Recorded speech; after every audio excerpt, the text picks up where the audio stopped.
Começa aqui mais um Bíblia Fala. Todos os dias temos estado aqui e estamos sempre neste mesmo horário, quer na Rádio RCS, quer também pelo Facebook da rádio, para que possa nos ver em vídeo, e também pelo Up Channel Portugal. São os canais onde o Bíblia Fala está diariamente disponível para você poder estudar a Bíblia connosco. Temos vindo a falar sobre o apóstolo Paulo, ou melhor, o apóstolo Pedro, assim é que é, e também vamos entrar na próxima semana, já nas duas epístolas que têm o seu próprio nome. Antes de iniciarmos esse estudo propriamente dito, estamos a ver algumas características interessantes deste homem de Deus, que deixou as redes para se tornar um pescador de homens e esteve na origem também da igreja primitiva, ao qual hoje temos o privilégio de ter como nossa igreja para seguirmos Jesus. Vamos abrir a nossa Bíblia em Lucas capítulo 22, para lermos 2 ou 3 versículos deste capítulo que são muito interessantes e que falam de alguma forma sobre Pedro.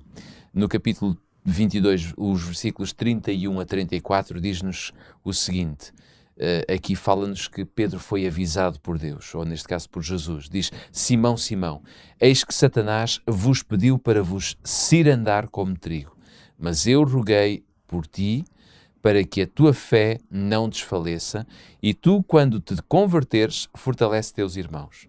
Respondeu-lhe Pedro: Senhor, estou pronto a ir contigo, tanto para a prisão como para a morte.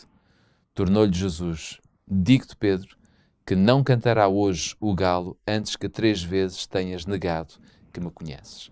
Antes de comentarmos um pouquinho esta passagem, eu gostava ainda neste mesmo capítulo, no capítulo 22 de Lucas, lermos a partir do versículo 54, que diz o seguinte: Então, prendendo-o, o levaram e o introduziram na casa do sumo sacerdote, e Pedro seguia-o de longe. E tendo eles acendido fogo no meio do pátio, e havendo-se sentado à roda, sentou-se Pedro entre eles. Uma criada, vendo-o sentado ao lume, fixou os olhos nele e disse: Esse também estava com ele. Mas Pedro o negou, dizendo: Mulher, não o conheço. Daí a pouco outro o viu e disse: Tu também és um deles? Mas Pedro disse: Homem, não sou. E tendo passado quase 1 hora, outro afirmava dizendo: Certamente este também estava com ele, pois é Galileu. Mas Pedro respondeu: Homem, não sei o que dizes. E imediatamente, estando ele ainda a falar, cantou o galo. Virando-se o Senhor, olhou para Pedro, e Pedro lembrou-se da palavra do Senhor, como lhe havia dito: Hoje, antes que o galo cante, 3 vezes me negarás. E havendo saído, chorou amargamente. Pedro, como é que nós podemos compreender um homem que estava tão decidido a seguir Jesus, como na primeira passagem que nós lemos, quando ele diz: Eu vou contigo até à prisão, ou se for preciso até à morte, não é? E depois, e vemos que ele caminhou durante 3 anos e meio ao lado de Jesus, portanto teve tempo suficiente para conhecer Jesus, ou pelo menos muito mais tempo do que outras pessoas que não andaram diretamente com ele. Mas o que é certo é que este homem vai ter um fracasso enorme na sua vida, vai fracassar claramente. Será que nós podemos, de alguma forma, o que é que nós podemos tirar desta história? Bem, eu acho que nós podemos aprender muito com esta história de Pedro, e bom seria se os erros que nós próprios cometemos e os erros que outros cometeram no passado, seja pessoas com quem convivemos ou outros homens e mulheres do passado, que bom seria para nós aprendermos com os erros dos outros. Porque isso poderá evitar-nos, quanto mais não seja, de termos que experimentar a mesma dor e as mesmas lutas que eles tiveram. E, portanto, eu creio que há várias lições. Eu hoje gostaria, sobretudo, de tentar aqui trazer para a nossa reflexão 2 lições mais práticas possíveis sobre o que aprendemos com a história de Pedro. Mas antes disso, dizer-te, Jorge, que há uma certa bipolaridade em Pedro que se manifesta várias vezes pelo facto de ele revelar esta incapacidade de ser estável, digamos assim, maduro nas suas reflexões, nas suas atitudes, sobretudo. Enquanto líamos aqui há pouco, de facto ele dizia: vou contigo até à morte. Extremamente efusivo. Mas eu estava-me a lembrar do momento, poucas horas antes deste momento trágico em que ele nega Jesus 3 vezes, ele teve a ousadia de pegar, desembainhar uma espada e cortar a orelha de um soldado, quer dizer, pôs a sua vida em risco, no fundo, ali, porque estava ali com Jesus, para o defender. Ele estava completamente distraído quando Jesus diz isso, não é? Ele diz, porque ele diz hoje, não diz amanhã ou daqui a uma semana, não é? Diz hoje. Portanto, ele estava completamente perdido, não é? Em tão pouco tempo, um homem pode ter a ousadia e a força de defender Cristo, de se pôr do lado dele, mas de uma forma tão ativa que põe a sua vida em risco atacando outra pessoa. E nessa experiência que tu contaste, ele põe em prática aquilo que ele diz, não é? Vou contigo até à prisão, vou contigo até à morte. Por isso ele estava disposto a matar alguém se fosse necessário, para dar a sua vida por Cristo. Vemos esse mesmo homem, horas depois, estamos a falar do mesmo dia, de facto, a negar sequer que o conhecesse ou que o tivesse privado com ele. E realmente para nós é impressionante. Como é que é possível nós termos estes dois tipos de atitudes para com um Deus Então, que nos ama tanto? As lições que eu gostava de trazer para a nossa reflexão e para quem nos vê e ouve são precisamente uma resposta a essa pergunta. Como é que é possível? Eu acho que há duas justificações, se quisermos, que ajudam a explicar como é que é possível. A primeira delas é tão simples quanto isto. Na nossa vida espiritual, longe de Jesus é sempre mais difícil resistir do que perto dele. Sempre. Ora, isto hoje, claro que eu sei que pode soar assim uma coisa um bocado teórica. Longe de Jesus. Nós fisicamente nunca estamos perto dele, não é? Hoje. Mas, para Pedro, vamos dizer que para Pedro há uma questão física. Eu já vou mostrar que para nós não necessita de ser física. Mas usando o exemplo que eu dei há pouco, é evidente que nós percebemos que Pedro tinha a capacidade de ser mais forte quando Jesus estava perto dele. O que quer dizer que a presença de Jesus perto, nas imediações, fazia uma diferença na forma como Pedro tinha mais coragem para mostrar, dar testemunho, no fundo, daquilo que ele acreditava e de quem ele era. Neste momento, Jesus está a ser julgado, foi levado, fora do seu sítio. Está fora do seu ambiente, mesmo em termos físicos, e Pedro está muito mais frágil. Sente-se desamparado. Está desamparado.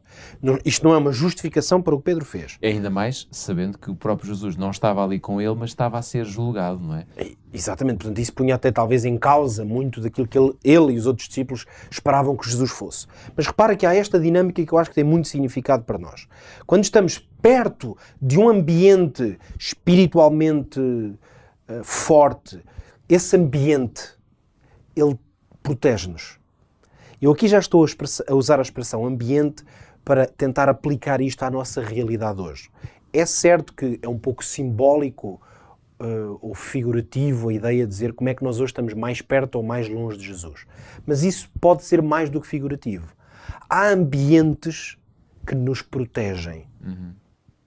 Ou seja, frequentar uma igreja, ir à igreja onde nós vamos ler a palavra de Deus, onde vamos ouvir a palavra, onde vamos cantar e louvar, onde vamos orar, esse ambiente é altamente protetor.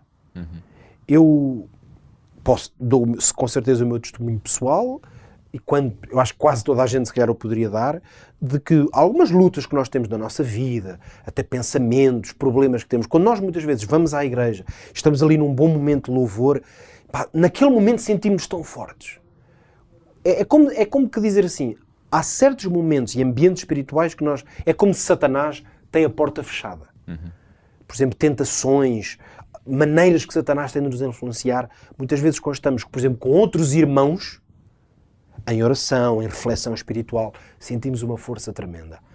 Por exemplo, quando lemos a Bíblia, quando estamos em nossa casa em oração, quando juntamos a nossa família para meditar a palavra de Deus. Estes ambientes são altamente protetores para nós. Por isso é que nós, o cristão, deve buscar ambientes que, em termos espirituais, o fortaleçam. É por isto que, como crentes na palavra de Deus, nós sabemos e devemos fazer o melhor possível para nos afastarmos de certos lugares ou ambientes. Muitas vezes não é apenas que esses lugares, ambientes, em si mesmos, sejam uma coisa terrivelmente má. O problema é que muitas vezes esses ambientes, eles toldam-nos a visão e enfraquecem-nos a nossa capacidade de decisão. E nós, se calhar, estamos num bar, para dar aqui um exemplo concreto, e mais facilmente somos levados a dizer uma palavra feia, mais facilmente somos levados a olhar para alguém e ter um pensamento impuro. Pode não ser por estarmos sentados com uma pessoa num bar a beber um copo de água ou a beber um sumo. Estás a ver o que eu quero dizer? Portanto, o problema não está propriamente no sumo ou no ambiente. O problema é que há lugares que tendem a enfraquecer-nos. Mas deixa-me fazer-te uma pergunta. A grande preocupação de Jesus foi, de alguma forma, os discípulos não perderem esse ambiente de proteção e esse ambiente espiritual nos momentos em que eles não estavam, digamos, fisicamente perto de Jesus. Pois, sem dúvida, Jesus tentou que eles fizessem isso, mas repara, respondendo a isso diretamente, porquê que os discípulos não estavam juntos nesta hora? Sim, eles estavam todos dispersos, basicamente. Porquê que Pedro e os outros discípulos não se juntaram numa sala, eles deviam ter alguma casa, e oravam, e ficaram a orar pelo Senhor? Aliás, isso foi feito depois quando Jesus se ausentou da terra, não é? Antes do Pentecostes. Ora, aí está. Eu há bocado, temos que terminar, mas há bocadinho ia para dizer ainda um segundo aspecto que explica o que aconteceu com Pedro. No Getsemane, no jardim onde Jesus levou os seus discípulos para orar, para estar em vigília com Deus, esse texto, também Mateus, no final do livro, diz-nos que Jesus pediu aos discípulos, incluindo a Pedro, ele chegou a falar para ele diretamente. Claro. Diz, tu não és capaz de vigiar uma hora comigo, de estar a orar? Eu, por vezes, fico a pensar o seguinte, se Pedro, durante essas horas no Getsemane tivesse orado, talvez se tivesse dito a Jesus, olha, em vez de ires agora à parte, fica aqui, vamos orar juntos, talvez ele tivesse tido força para resistir quando a hora da tentação veio. Mas ele não orou quando era o momento de orar. Não se juntou aos seus amigos e irmãos na fé quando era tempo de se juntar. E afastou-se da presença de Jesus e do ambiente espiritual, e a sua queda foi direta. Acho que isto tem muito para nos ensinar. Claro. Nós estamos, digamos que praticamente a chegar ao fim desta semana, não ao fim do tema. Amanhã voltamos com mais algumas evidências da vida de Pedro. Portanto, já sabe, encontro marcado amanhã neste mesmo local, a esta mesma hora, para voltarmos a abrir a Bíblia e para deixarmos que a Bíblia fale ao nosso coração. Até amanhã, se Deus quiser.